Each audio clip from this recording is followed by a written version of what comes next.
Coucou les amis, j'espère que vous allez bien. Quant à moi, ça va super bien. On est bien sur Josie Channel. Ici, on parle d'immigration aux États-Unis, immigration aux Arabes Unis. Entre autres, on fait des vlogs par rapport à la perte de poids. Ok. Aujourd'hui, on se retrouve pour parler d'un sujet, voilà, le regroupement familial. Mais je tenais à dire, voilà, le regroupement familial, c'est un sujet assez vaste. Pour faire le regroupement familial, il va falloir remplir la forme I-130. La forme I-130 en elle-même est constituée, voilà, il y a I-130A, I-130B, I-130C jusqu'à I-130E. Donc voilà, quand on parle de regroupement familial, c'est assez grand, on ne peut pas faire ça dans une seule vidéo. Donc aujourd'hui, je vais faire le I-130A qui consiste à faire venir son époux si tu es résident permanent, ok? Résident permanent veut dire quoi? Avoir juste la green card. Tu as la green card et puis voilà, tu veux faire venir ton époux ou ton épouse en fonction de ton genre. Voilà, et puis c'est possible. Donc aujourd'hui, j'aborde avec vous dans cette vidéo, dans les moindres, vous savez, non, moi, il donne toutes les détails, ok. Donc, je vous donne tous les détails, les documents qu'il faut fournir, le temps que ça va prendre. Et puis, si tu n'es pas encore abonné, si tu n'es pas encore abonné, je fais qu'on sait plus faire quelque chose. Je vais rien faire. N'attendez rien. Si tu n'es pas encore abonné, voilà, abonne-toi. N'hésite pas à t'abonner, partage.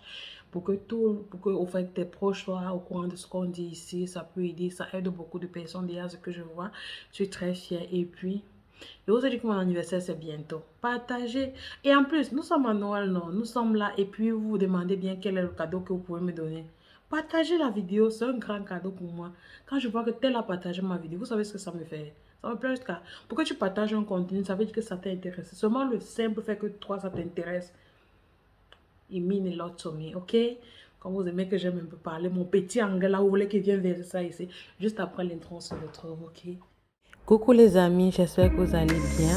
On est bien sur Josie Channel. Ici, on parle d'immigration aux États-Unis et aux Émirats arabes. Donc, si tu es intéressé, abonne-toi, aime la vidéo, partage et surtout, n'oublie pas d'activer la cloche de notification. Parle de regroupement familial, parle de dossiers soumis au consul, à l'ambassade, comme vous voulez, au gouvernement américain, ok, au USCIS, ok. Donc voilà, si tu veux faire venir ton époux ou bien ton épouse, voilà, on va commencer par les documents à fournir, ok. Comme premier document, tu vas devoir photocopier ton passeport, oui. Tu vas devoir photocopier ta green card, parce qu'on a bien, j'ai bien dit ici, on parle de la forme I-130A. Donc, il concerne seulement le résident permanent qui veut faire venir son époux ou bien son épouse. OK? I-130A seulement. Donc, il va falloir, voilà, photocopier ta résidence permanente. OK? Il va falloir, voilà,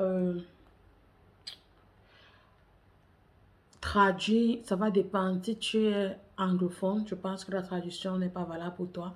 Si tu es francophone, il va falloir traduire vos deux actes de naissance en anglais.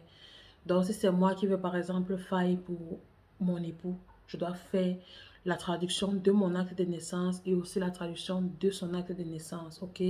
C'est seulement les photocopies, c'est seulement les... On n'envoie pas d'original, ok? Eh bien, je les traduis. Et vous allez devoir faire la traduction aussi de votre acte de mariage. Pardon, si jamais il est en français ou bien une autre langue, ok? Donc, si c'est déjà en anglais, vous n'avez pas besoin de traduire. La copie, j'insiste parce que, bon, voilà, pour toi qui vas faire la traduction, il est probable que tu dois envoyer juste la traduction. Mais pour ceux-là que c'est déjà en anglais, rassurez-vous, c'est la copie que vous envoyez, c'est pas l'original, ok?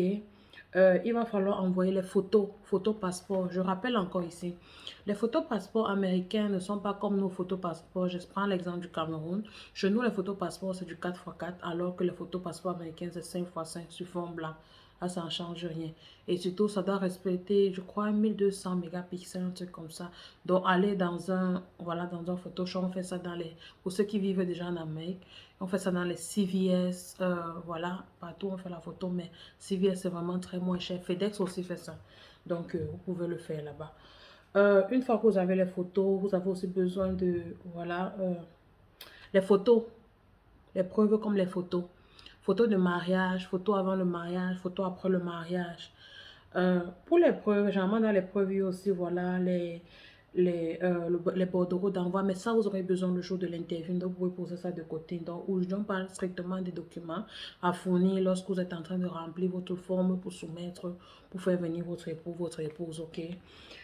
Vous avez besoin encore de, voilà, j'ai noté ça, hein. Il va falloir remplir la forme G325A. C'est une forme, en fait, je vais mettre un petit esquisse ici pour vous montrer à quoi ça ressemble. C'est une forme juste là, il va falloir mettre votre prénom, celui qui va venir, celui que vous voulez faire venir. Et voilà, quoi encore? Je crois votre Social Security Number, votre Alien Number, les informations personnelles, quoi. Ils font toujours ça pour être sûr que c'est vraiment vous qui êtes en train de remplir ça. Et maintenant, la forme I-130A même. La forme I-130A, c'est là-bas, mon voilà. Sachez que vous pouvez faire ça par le biais d'un avocat ou d'un représentant légal de la loi, voilà. Mais vous pouvez aussi le faire seul. Comme je suis en train de vous dire, c'est faisable. Et voilà, bon, si vous avez assez d'argent, vous pouvez faire par un avocat. Bon, toujours que quand c'est un avocat, je ne sais pas la différence vraiment. Je ne peux pas dire ici qu'il y a une différence quand l'avocat vous fait ou bien quand vous-même vous le faites. Donc, c'est le même nombre d'années, voilà. Seulement qu'avec l'avocat, vous auriez su quelqu'un crier quand les choses n'avancent pas comme vous voulez. Donc, c'est tout. Donc, voilà un peu ce que je peux dire. Donc, la forme I-130A, vous allez, quand vous remplissez ça, là, il y a, voilà, le nom, le prénom, comme toujours, celui que vous voulez qu'il vienne, voilà. Vous remplissez aussi son nom, son acte, ses informations personnelles. Vous allez encore mettre votre alien number, vous allez encore mettre votre social security et on va vous demander les informations vraiment personnelles. Vous remplissez et vous allez payer 535 $. Oui, pour les frais de pétition. Ok, vous allez payer 535 $.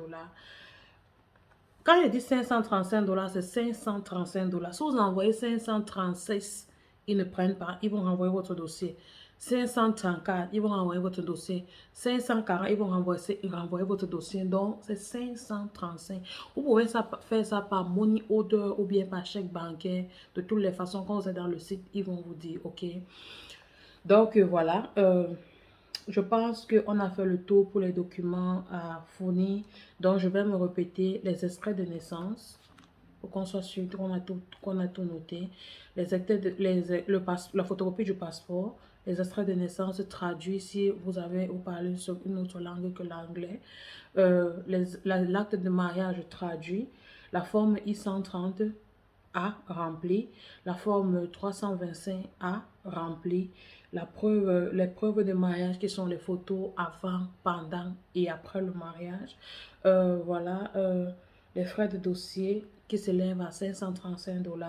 La photo passeport fois 2 fois les deux cours. Ça, je n'avais pas dit, vous voyez, c'est toujours bien de... Voilà. Les photos passeport, c'est 2 photos par personne. Donc, pour toi qui es en train de faire la pétition et le pétitionnaire, donc celui pour qui tu es en train de demander à venir. Donc, ça va faire 4 photos. Et voilà, la photocopie de la résidence, la photocopie du Social Security Number. J'espère que je l'ai dit avant. Donc, je pense que là, vous avez tous les documents que vous avez besoin. Et maintenant, pour soumettre ça, il faut noter qu'aux États-Unis, il y a, voilà, c'est un État, comme on dit les États-Unis, c'est plusieurs États unis. Donc, tu vas envoyer ton dossier. Il y a 5 centres pour ça.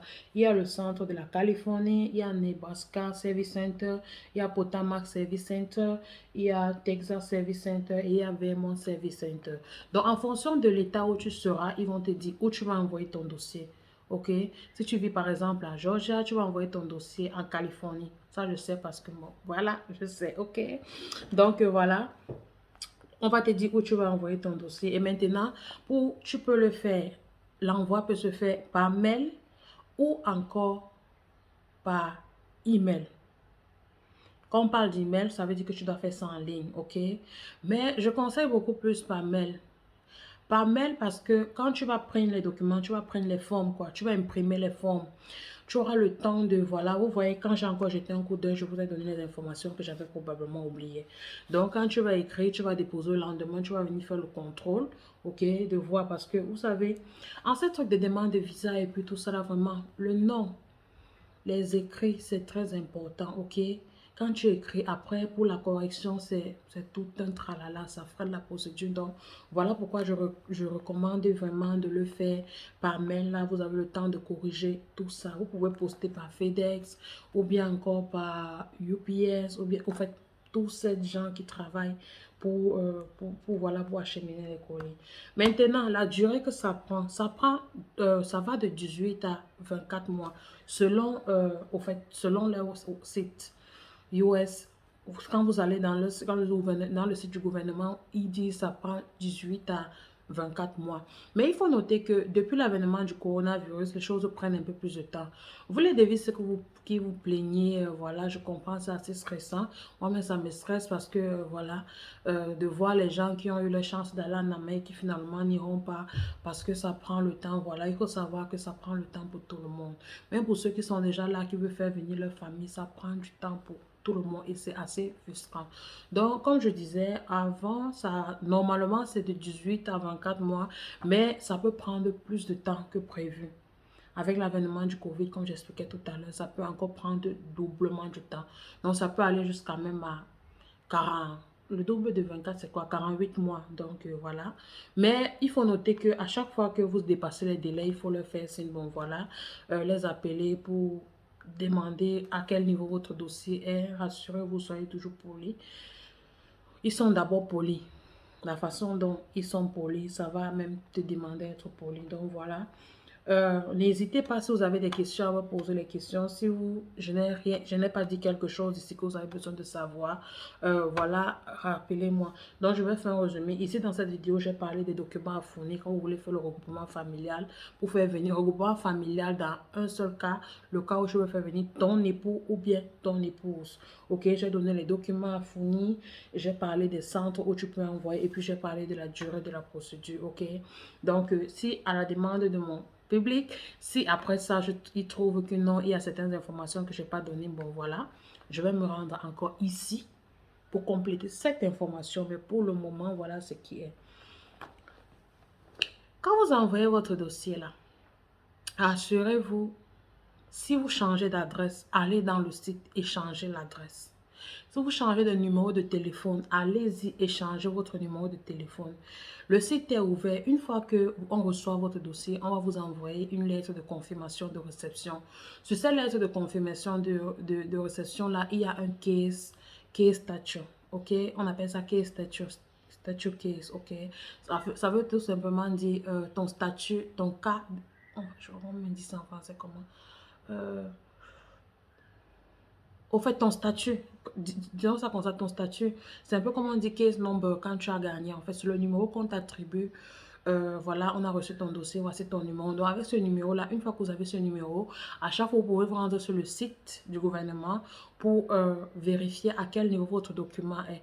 Une fois que vous recevez, on va vous notifier. Une fois qu'on reçoit vos dossiers, on va vous notifier, vous aurez ce document-là. Et chaque fois que ça aura fait un pas, on va vous notifier.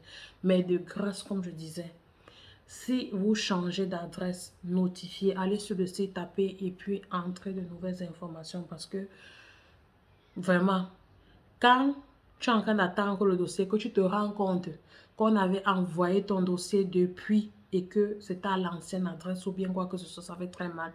Je dis ça parce que je vivais avec quelqu'un qui était OK, il faisait les papiers par rapport au renouvellement de sa green card.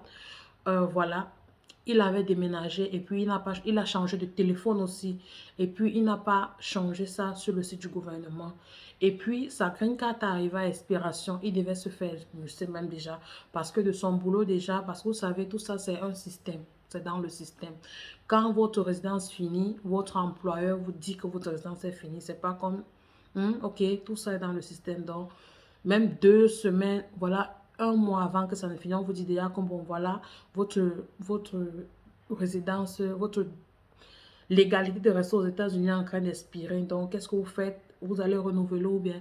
Donc, il est arrivé à cette expiration-là et puis, il a perdu son boulot. Donc, ça devait être derrière le genre, bon, voilà, vous voyez un peu.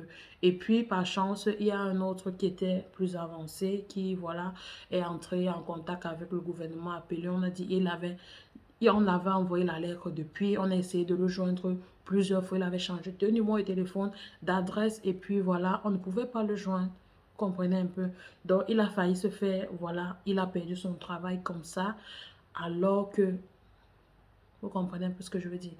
Donc, rassurez-vous qu'à chaque fois que vous changez d'adresse, notifiez le gouvernement, surtout quand vous avez...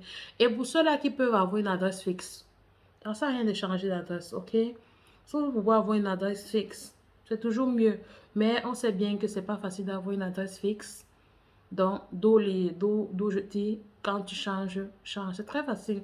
Des fois, tu peux aller sur le site de, je crois que c'est de la poste, oui, à la poste, tu mets là-bas, c'est 1 $ pour changer d'adresse, c'est un seul dollar. Donc, tu mets là-bas, si tu as déménagé, voilà, parce que des fois, tu souscris à certains trucs, tu ne te rappelles même plus et tu perds complètement la tête que tu avais souscrit. Et puis, voilà, quand tu déménages, tes mails continuent d'arriver là-bas. Donc, quand tu déménages, voilà, va à la poste, tu changes juste ton adresse, comme ça tes mails vont te suivre, ok? Donc, d'ici à là, si vous avez des questions, n'hésitez pas. Mon Instagram est ouvert, je réponds aux questions. Vous savez, je réponds à toutes les questions. George VV60. Mon Facebook, bon, je suis plus trop active sur Facebook, vous savez. Je suis maintenant un peu trop sur Instagram. Donc, voilà, si jamais vous avez des questions, n'hésitez pas. Portez-vous bien, partagez la vidéo. Max de partage, ok? Joyeux Noël à tout le monde. Joyeux Noël.